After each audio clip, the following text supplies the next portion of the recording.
So if you did last week's challenge with a real job description from your organization, sort of a half step here would be to just take a few minutes and just try to distill those key anchors and build them into the position in some way.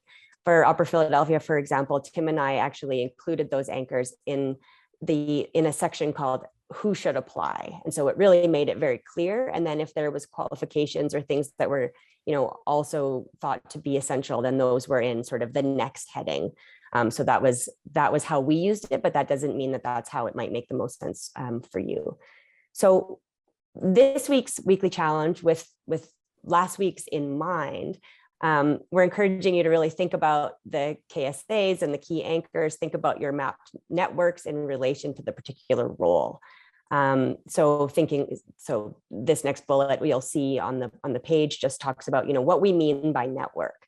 So inclusive of current jobs, previous jobs, family, friends, different parts of your community, professional affiliations or alumni associations. And then just sort of through those lenses, again, this reflection on, does it start to surface a strategy that you might see? So if you use a position that isn't from your organization, imagine that this was yours and think about, based on the conversations that we've had today, some of these things that we're paying attention to, how might you encourage the others on the hiring committee to engage in this kind of activity? Are there people that you think you would send a note to in your network or a direct message in your network to ask them very specifically if they know folks or might help you to share this? Are there people out there that might be kind of directly interested in this role or have those key anchors or KSAs? And is it worth a shot in connecting with them?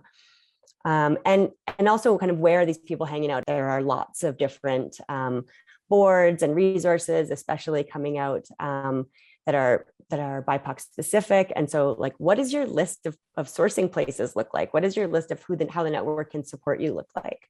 And the idea is that the more you think about your network and engage, the more those the darker those lines get between trust and reciprocity and things like that. And so the more you use that network, the more you're thinking about it, the more that's coming back to you. And there'll be some, evolution in your relationships as well. You might be asked to help other people share. You might, help other organizations make those connections.